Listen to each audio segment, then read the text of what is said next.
What's up, everybody? Welcome back to Big Red Weekly. Subscribe to the channel if you have not already. I made a goal for myself, 500 subscribers by the end of the year. I don't think that goal is too out of reach. So if you like the content that you see, I would definitely appreciate your subscription. With that being said, let's get straight into this video. Adrian Wojnarowski came out with a tweet and confirmed that Trae Young will not play tonight in Game 4 of the Eastern Conference Finals against the Bucks. His ankle injury ended up being a whole lot worse than obviously all of us hoped for. Trae Young, he's in too much pain. He can't move. So, and he tried everything that he can, according to Adrian, and we're just not going to see him tonight. And so, Atlanta's more than likely they should lose. If the Bucks end up screwing this up and the series is 2-2, then that's going to look super bad on the Bucks. But Atlanta's probably going to get blown out by 20. There's just not much that they're going to be able to do about that. Trae Young's just so important to them. He's the heart and soul. He just gets everything. He gets everybody going. He's just too important to this team for him to not be there. So I think the Bucks are going to end up going up 3-1, going back to Milwaukee. And if Trae Young's still out for Game 5, then I think so what's today? Tuesday. Then I think on Thursday the Bucks are probably going to end up seeing themselves in the finals, which obviously they should have, considering that they are the better team. But without Trae Young, it's almost like it's not even a series anymore. So I wanted to give my initial prediction out for this game. The game starts in about 30 minutes, so I'm gonna get ready to go watch that. But honestly, I'm not expecting too much out of this. And if it ends up kind of being a blowout, which I'll kind of monitor that by the first couple minutes of the fourth quarter, unless it just looks like it's just not going to go that well even earlier before that, then I'm going to finish up this video, here in a little bit. So stay tuned. Obviously, I'm about to come back on, so continue watching the video. Y'all, so Atlanta came out like they had nothing to lose. Lou Will started this team off so well in Trae Young's absence. Honestly, you could have seen this team coming out with this kind of energy just because being without Trae Young, they just, they act like they got nothing to lose, really. So, I mean, these guys are really just kind of figuring all this out, which is honestly super good because, these guys are being put in a situation that they got to figure it out, without their star, which I think usually brings out the best in most people because it's, again, like I said, Atlanta right now is just trying to figure it out and are just trying to make the most of it. But right now, this does not look good for the Bucks at all. They were going to need to get it back. They're going to need to get it together in the second half, or else they're going to completely give up momentum in the series. They just don't act like they want to close this series out. I honestly can't explain it. They're collapsing. Right now it's halftime, and I'm coming in and making the first part of this video. It's 38-51, and honestly, I think the only reason why the Bucks aren't down more is just because they're just that good of a team. But I mean, it's a 13-point game. Honestly, that's not even super hard to really come back from. We've definitely seen way bigger comebacks even in this playoffs. But honestly, the way the Bucks are playing, they're going to get blown out by 20. And honestly, I kind of feel like deleting the first part of this video, but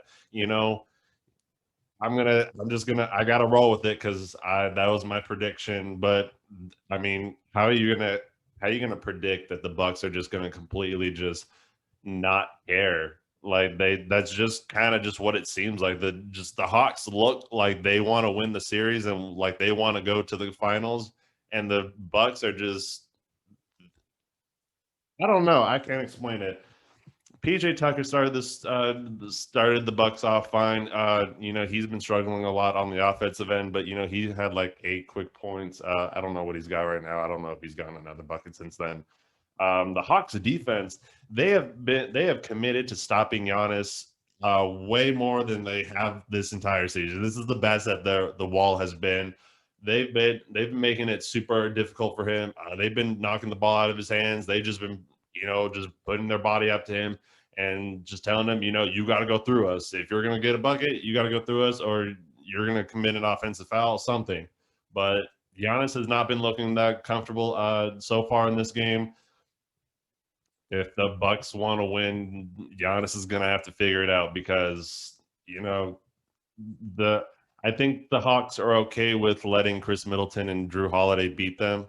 They're just not going to let Giannis do it. So the Hawks offense, honestly, it looks great without Trae Young. Now, that does not mean I'm not saying that the Hawks are better without Trae Young. All I'm simply saying is that if Trae Young played more off ball and he moved more off, I think this Hawks offense would be so much better because if you're looking at this right now, they got a decent little flow going. They're trusting each other. They're passing the ball back and forth. They're making great cuts just from the 3-point line all the way down for some nice layups. They're getting a bunch of threes up, but honestly, it doesn't look half bad. And you add a great offensive player like Trae Young into that mix, and honestly, it opens up so much for everyone else. So honestly, if Trae Young stopped being, like 80% of the offense and, it became way more fluid, I think this Hawks team would get immensely better. But this is pretty bad for the Bucks right now. I guess we're going to see what happens in the second half. I'm kind of scared because I just said that the Bucks were going to win by 20 without Trae Young playing, but that's not happening right now. Okay. Well, let's stay tuned for the second half. There is nothing in this game that you could have predicted. Giannis got injured. That was the last thing that the Bucks really needed. Giannis ended up hyperextending his knee. So really the Bucks just have to hope that he's ready for game 5 now at this point. But once Giannis went down, that pretty much sealed the deal. I think for this game, the Bucks started off the second half a little bit better than the first half, but Giannis went down, and I feel like that just completely took away any momentum that the Bucks could have got. The Hawks just honestly in this entire game just outplayed Milwaukee. Offensively, they looked great. They moved the ball around. They trusted each other. They were hitting shots early on because the Bucks didn't put up that great of resistance on defense. So then by the end, towards the end of the game, a lot of these players were feeling themselves. They had a lot of momentum, so they hit tough shots, and that just helped keep their lead. Defensively, Hawks looked great. They made it tough for the Bucks. I wonder how many turnovers the Bucks ended up having. I'm trying to see the box score real quick. Milwaukee had a total of 15 turnovers, so that's not that great. Usually you'd want to hang around that 10 to 12 mark if you're a team, and even on that's pretty high. So to see 15, that lets me know that the Hawks really did their job on defense.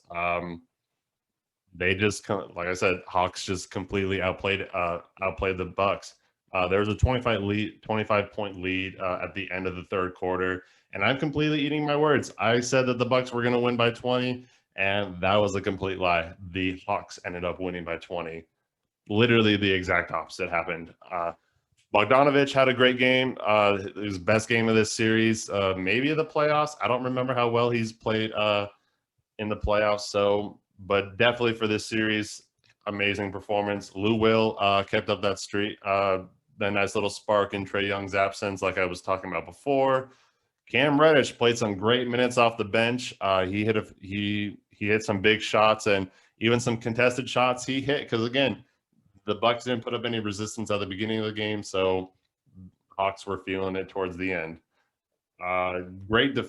He looked great defensively too, Cam Reddish. Obviously, he was already a great defensive player, but for playing just a little bit really in this entire playoffs, I mean, he looked completely amazing.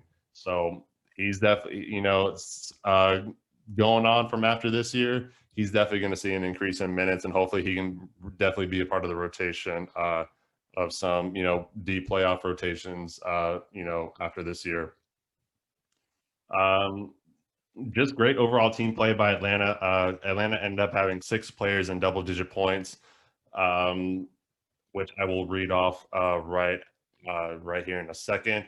But this is if this doesn't describe how the game went, then I don't know what does. But Clint Capella had a funny, ridiculous behind the backboard fadeaway shot, and it went in, and it was just like that.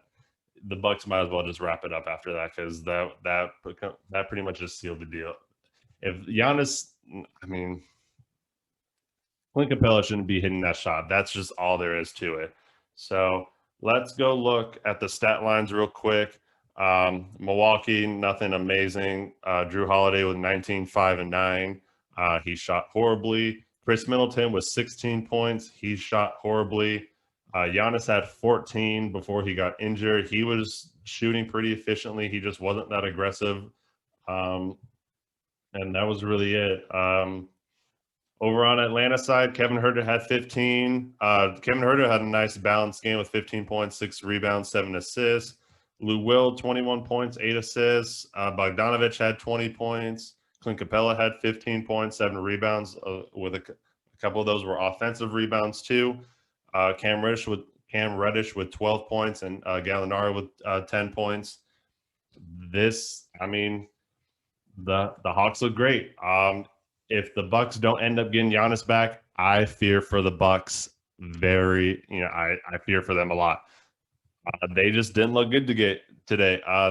They need to come out Game 5 with, they got to come out with everything, because Atlanta definitely has control of the series. In my view, they looked like more like a finals team than the Bucks did, and I don't know what to do with that information right now. So thanks for watching, everybody. Leave a like on the video. Leave some suggestions down below about what videos you'd like to see in the future. Here in a week when the finals start, games are going to only be every other day. So that means I'm going to only be doing game recaps every other day. So those in-between days, I'm going to need some ideas. So let me know what you'd like to see. Other than that, thanks for watching, everybody. See ya.